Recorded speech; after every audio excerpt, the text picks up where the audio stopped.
What makes the Flight Sim Studio Embraer so stinking cool, and why do I love it so much? Um, we're up here in the tower at Asheville. Again, I'm sure if you've seen my other video, I'm using Game Bar to record, so it's gonna look like crap probably, but let's go through all the reasons why I'm obsessed with Flight Sim Studios E-Jet. So first things first, um, I think the Embraer 175, 170, 190, 195 in general are the prettiest planes to exist. I work at an airport. I'm a ramp agent for a particular airline that uses Airbus. But whenever I see an Embraer, we never get them, but whenever I do, I get so jazzed up and excited. Nobody shares this commonality with me. Like, I'll see an Air Canada Embraer and I get all giddy. I'm like a little kid. I'm like, ooh, that's a great jet. I tell everyone I work with that's the prettiest jet in the world.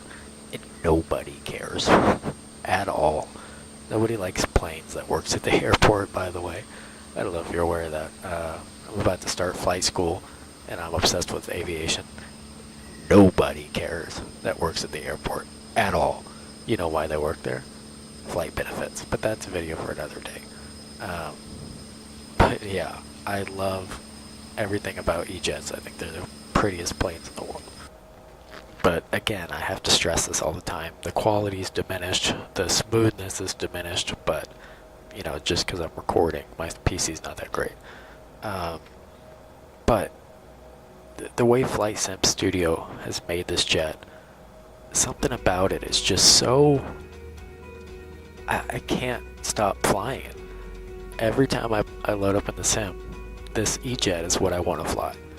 I mean, the cabin, you see the little Embraer, little pamphlets, the little lights, the smoking and seat belts correlate with the cockpit switches. Like, they did such a good job recreating this plane. Like, it's a little heavy on the system, but there's ways around it. Like, I mean, it's no.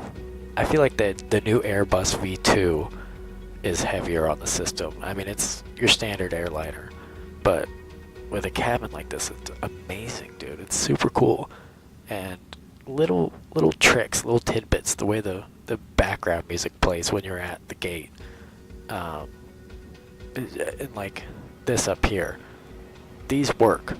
You can control the lighting if you set it to manual. You can dim the lights and stuff with this little panel. That's cool. That is very cool to me. And something else I love. Bink. Hello. Into the cockpit. That's awesome. The door opens and you've got a nice little. I've got a mod that puts the David Clark headset.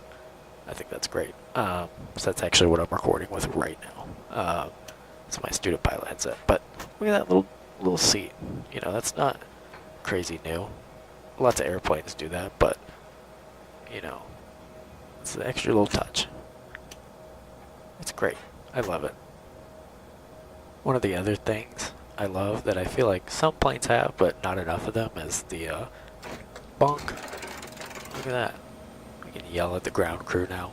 Hey, I said put ground power in. You illiterate loser. That usually doesn't happen, but it can happen. Close that right back up. But I love that. I love that it opens and closes. The texturing, I don't know, again, how well it's going to come across because I'm recording, but everything looks crisp all the way down to like the little Honeywell logo. Everything just looks so good.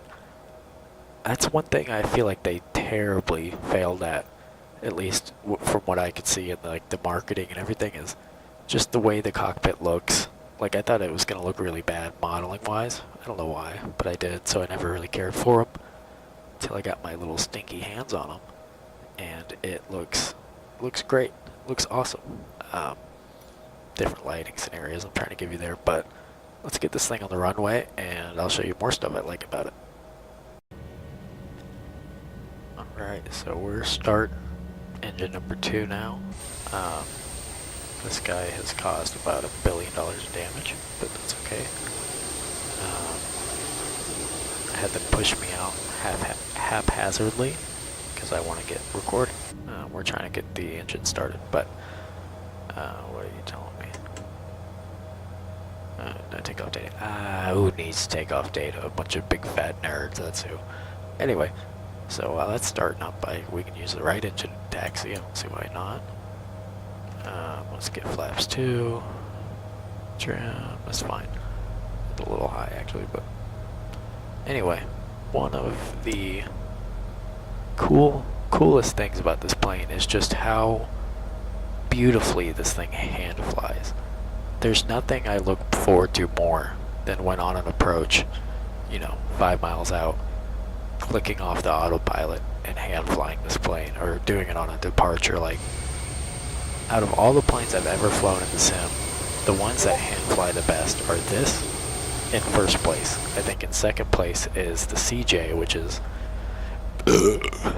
like funny because it's a stock plane. For the most part, I have the Woosel mod on it. But the CJ, all PMDG stuff flies great. But something about this plane here is the most satisfying hand-flying plane in the world. And again, I'm going to come back to it over and over and over and over again. Look at this little nose. You just want to boop it. You want to give it a little kiss. Look how cute it is. In, like, the coolest, most masculine way in the world. Like, they did such a good job modeling the shape of these embreators, just the overall vibes, the little rounded engines with the cool little cowlings. Like, it's just a bad A-word jet. We're gonna keep it PG PC in this channel, but look how beautiful it is. And again, I don't know how well it's coming across in my having a video. It's gonna kill the quality. But and another thing I love, I'm probably going 30 knots right now. Another thing I love when developers give you this option is they give you the option to put the wheel covers on. Yes, I love that kind of stuff. Give me the option for wheel covers. Obviously, PMDG is the master of, decision making. Is for letting you make decisions, which I think is really cool. But they do this too. They let you, have some sort of customization. I'm sure there's more in-depth videos on that, but lots of cool stuff you can do. But yeah, let's get this thing in the air. I just want you to see how cool it looks from, the air. But if you're on the fence about it, it's like $37, I think, for, the 170, 175 or the 190.95. They've got a freighter, I believe, for cheaper. It's like $20-something. So if you don't care about the cab and you just want the plane, the cockpit, it's gonna fly the same as the 190s. Go for the freighter. I have all three, and I like the freighter a lot. I like the 195 a lot too. But the smaller, 170 series, like, they fly a little better. Obviously, they're less sluggish because they're smaller airplanes, but I'm obsessed with this plane. I can't get over it. All right, I'm just rolling into it. I'm sorry it's not an in-depth, serious review, which I could do if you want me to. It's yelling at me. I don't know what it wants from me. But again, this is like my second video I've made, so get over it. I'm just geeking about this plane. But yeah, you get call-outs. Your co-pilot will call stuff out.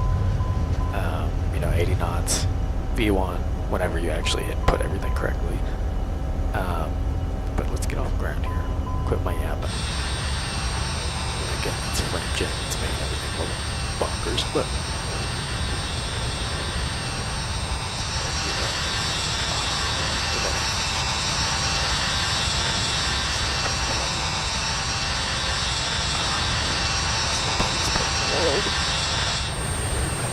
so much. But yeah, don't worry about stall. Fantastic. I actually emailed Flight Sim Studios. They had a little email thing on their website, and I emailed them and just said, I freaking love your planes. I'm a big email the company kind of guy, if it's good enough, which is rare. You know, I never feel like emailing unless something's wrong, but this is one of the few times I was like, I have to email them and tell them what a great job they did. And they gave me a 10% discount on the 190-95 series, and since I had the 70 and the 90 series, you get the freighter for free, which is pretty stinking cool too. So now I've got all three, but man, great company, great product. You want a little airline, a regional jet, to just enjoy the piss out of hand flying. This is your jet. Please, if you buy anything from the stand, buy this jet. It's the coolest.